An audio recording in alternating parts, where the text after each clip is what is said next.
សួស្តីអ្នកនរគ្នាជួបជាមួយខ្ញុំម្ដងទៀតហើយនៅក្នុង Channel VHR សម្រាប់រឿងមុននឹងចូលដល់ស្អីរឿងបន្តសូមអ្នកនរគ្នាជួយចុច Like Subscribe ហើយនិងចុចសញ្ញាកណ្ដឹងមុននឹងទទួលបានភាពបន្ត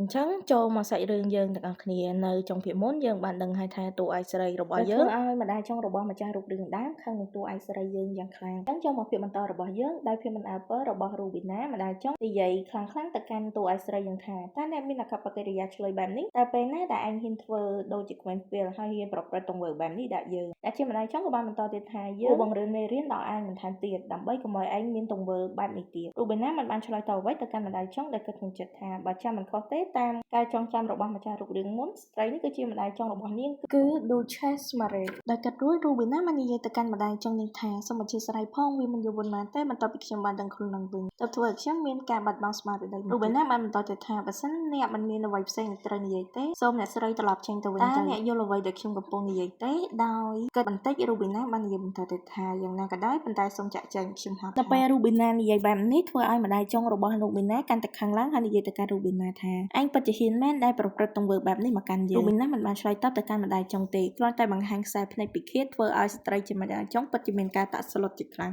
Rubina បានគិតនៅក្នុងចិត្តថាវាពិតជាពិបាកណាស់សម្រាប់ស្ត្រីថ្លៃថ្នូរដែលត្រូវបានគេក្បត់នាងនឹងគួរតែចាក់ចេញបន្ទាប់ពីខ្ញុំធ្វើឲ្យនាងមានភាពភ័យខ្លាចតែមិនអាចធ្វើអ្វីបានអ្នកជាម្ដាយចុងបាននិយាយទៅកាន់ Rubina ថាឯងនឹងត្រូវទទួលទោសចំពោះទង្វើដែលឯងធ្វើដាក់យើងដូច្នេះឯងត្រៀមខ្លួនទៅនិយាយចាំម្ដាយចុងដើរចេញពីបន្ទប់ទាំងអារម្មណ៍ខឹងសម្បារជាខ្លាំងហើយទាញទ្វារបិទលើសូហ្វាគ្រាន់តែយើងមើលមុខរបស់ Rubina ក៏ដឹងថាទ្វារនឹងបិទខ្លាំងប៉ុណ្ណាដែរប្រហែលជ្រុះបាត់ទេដែរបន្ទាប់ពីធ្វើឲ្យម្ដាយចុងខឹង Rubina និយាយតែឯងថាប្រហែលជាខ្ញុំធ្វើឲ្យនាងខឹងខ្ញុំខ្លាំងហើយទេដឹងមើលទៅប៉ុន្តែមិនអីទេអ្វីៗនឹងល្អដោយនិយាយហើយទាំងតែដើរទៅស្ទាបនៅលើរូបគំនូរមួយហើយនិយាយទាំងភ្ញាក់ផ្អើលអូព្រះអើយសក់ពណ៌ប្រាក់ភ្លឺចាញ់ៗនិងកែវភ្នែកដូចជាត្បូងពេជ្រនាងពិតជាស្អាតនិងមានមុខដ៏ស្រស់ស្អាតសម្រាប់នារី Rubina ដកដង្ហើមធំបន្តិចក៏និយាយក្នុងចិត្តប្រហែលជាការស្អាតពេកក៏ជាបញ្ហាដែរនិយាយទាំងប្រាស់ខ្លួនលើសាឡុងទាំងអស់សង្ឃឹមជាអ្នកនាងម្នាក់ដែលស្ថិតនៅក្នុងគ្រួសារដែលមិនដំណើរការល្អនិងមានមុខមាត់ស្រស់ស្អាតបែបនេះវាមិនអាចធ្វើឲ្យខ្ញុំសម្រេចនៅផែនការជីវិតជាមនុស្សខ្ជិលច្រអូសម្នាក់ទៅសោះ Rubina នាងក៏បាន